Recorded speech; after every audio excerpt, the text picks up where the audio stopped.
BJP JDS ಮೈತ್ರಿಯಲ್ಲಿ ಒಳ ಜಗಳ ಶುರುವಾಗಿದೆ. ಮಾಜಿ ಪ್ರಧಾನಿ ದೇವೇಗೌಡರು ಕೊಟ್ಟ ಆ ಒಂದು ಹೇಳಿಕೆಯಿಂದ ಮೈತ್ರಿಯಲ್ಲಿ ಸಂಚಲನ ಶುರುವಾಗಿದ್ದು, ಇದೇ ವೇಳೆ ಮಾಜಿ ಸಂಸದರಿಬ್ಬರು ರಾಜ್ಯ ರಾಜಕೀಯಕ್ಕೆ ಎಂಟ್ರಿ ಕೊಡಲು ರೆಡಿಯಾಗಿದ್ದಾರೆ. ಬಿಜೆಪಿ ಜೆಡಿಎಸ್ ನಡುವೆ ಶುರುವಾಗುತ್ತಾ ಕಲಹ. ರಾಷ್ಟ್ರದಿಂದ ರಾಜ್ಯ ರಾಜಕಾರಣಕ್ಕೆ ಮಾಜಿ ಸಂಸದರು.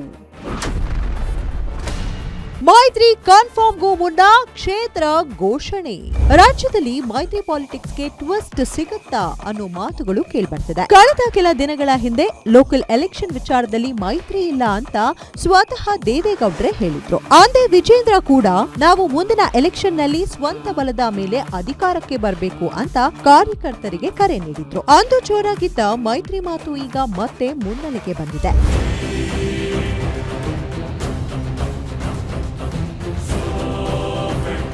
ಈ ಹಿಂದೆ ಲೋಕಸಭಾ ಎಲೆಕ್ಷನ್ಗೆಂದು ಬಿಜೆಪಿ ಜೆಡಿಎಸ್ ಮೈತ್ರಿ ಮಾಡಿಕೊಂಡಿದ್ವು. ಅದನ್ನೇ ಮುಂದಿನ ವಿಧಾನಸಭೆಗೂ ವಿಸ್ತರಿಸಲು ಮುಂದಾಗಿದ್ದಾರೆ. ಆದ್ರೆ ಅವರಲ್ಲೇ ಗೊಂದಲ ಸೃಷ್ಟಿಯಾಗಿದ್ದು, ದೋಸ್ತಿಯಲ್ಲಿ ದಂಗಲ್ ಶುರುವಾಯ್ತಾ ಅನ್ನೋ ಮಾತುಗಳು ಕೇಳ್ಬರ್ತಿದೆ. ಲೋಕಲ್ ಎಲೆಕ್ಷನ್ಗೆ ಮೈತ್ರಿ ಇಲ್ಲ ಎಂಬ ದೇವೇಗೌಡರ ಹೇಳಿಕೆಗೆ ಬಿಜೆಪಿಯ ಕೆಲ ನಾಯಕರು ಆಕ್ಷೇಪ ವ್ಯಕ್ತಪಡಿಸಿದ್ರೆ, ಮತ್ತಷ್ಟು ನಾಯಕರು ಸ್ಥಳೀಯ ಚುನಾವಣೆ ಮಾತ್ರವಲ್ಲ, ವಿಧಾನಸಭಾ ಚುನಾವಣೆಯಲ್ಲೂ ಮೈತ್ರಿ ಬೇಡ ಎಂಬ ಇಂಗಿತ ವ್ಯಕ್ತಪಡಿಸಿದ್ದಾರೆ.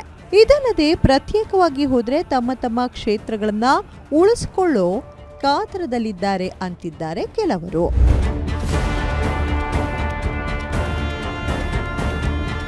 ಇನ್ನು ಮೈತ್ರಿಯಲ್ಲಿರುವ ಒಳಜಗಳ ನಿನ್ನೆ ಮೊನ್ನೆಯದಾಗದಿದ್ದರೂ ಈಗ ಆ ಒಳಜಗಳ ಬಹಿರಂಗವಾಗಿ ಹೊರಬರ್ತಿದೆ. ಸ್ಥಳೀಯ ಚುನಾವಣೆಗೆ ಪ್ರತ್ಯೇಕ ಹೋರಾಟ ಎನ್ನುತ್ತಿದ್ದಂತೆ ಮಾಜಿ ಸಂಸದರಿಬ್ಬರು ರಾಜ್ಯ ರಾಜಕಾರಣಕ್ಕೆ ಎಂಟ್ರಿ ಕೊಡಲು ತಯಾರಿ ನಡೆಸುತ್ತಿದ್ದಾರೆ. ಅತ್ತ ಮಾಜಿ ಸಂಸದ ಪ್ರತಾಪ್ ಸಿಂಹ ಚಾಮರಾಜ ಕ್ಷೇತ್ರದಿಂದ ನಾನು ರಾಜ್ಯ ರಾಜಕಾರಣಕ್ಕೆ ವಾಪಸ್ ಆಗ್ತೀನಿ ಎಂಬ ಹೇಳಿಕೆ ಕೊಡ್ತಿದ್ರೆ, ಇತ್ತ ಮಾಜಿ ಸಂಸದೆ ಒಂದು ಹೆಜ್ಜೆ ಮುಂದೆ ಹೋಗಿ ಮಂಡ್ಯದಿಂದ ನಾನು ವಿಧಾನಸಭೆಗೆ ಸ್ಪರ್ಧೆ ಮಾಡ್ತೀನಿ, ಒಂದು ವೇಳೆ ಮೈತ್ರಿಯಾಗಿ ಟಿಕೆಟ್ ಸಿಗದೆ ಹೋದ್ರೆ ಪ್ರತ್ಯೇಕ ಸ್ಪರ್ಧೆ ಮಾಡುವುದಾಗಿ ಬಾಂಬ್ ಸಿಡಿಸಿದ್ದಾರೆ. ಕೇಂದ್ರಕ್ಕೆ ಹೋಗ್ಲಿಲ್ಲ ಅಂದ್ರೆ ರಾಜ್ಯದಲ್ಲಿ ಇರಲೇಬೇಕಲ್ವಾ? ನೋಡಿ, ಇಲ್ಲಿ ಇರುವಂತಹ ನಮ್ಮ ಹಿತೈಷಿಗಳು ಯಾರೇ ಇರ್ಬೋದು, ಎಲ್ಲ ಚಾಮರಾಜ ಕ್ಷೇತ್ರದವರೇ ಮ್ಯಾಕ್ಸಿಮಮ್ ಇರುವಂಥದ್ದು.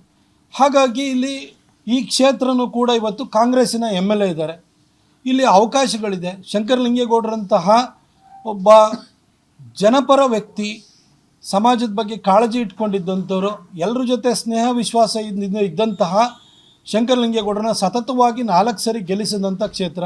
ಈಗ ಒಂದು ಆಕ್ಟಿವೇಟ್ ಆಗಬೇಕು ಪೊಲಿಟಿಕಲಿನೂ, ನಮ್ಮ ಪಕ್ಷದ ಒಂದು ಸಂಘಟನಾ ಒಂದು ಬಿಲ್ಡಿಂಗ್ ದ ಪಾರ್ಟಿ ಅನ್ನೋ ನಿಟ್ಟಿನಲ್ಲಿ ಏನಾಗಬೇಕು ಅನ್ನೋ ವಿಚಾರದ ಬಗ್ಗೆ ಈಗ ಮುಂದಿನ ದಿನಗಳಲ್ಲಿ ನೀವೇ ನೋಡ್ತೀರಾ.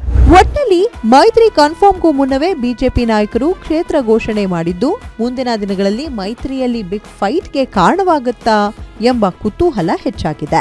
ಕವನ Shivanna, political bureau, guarantee news, Bengaluru.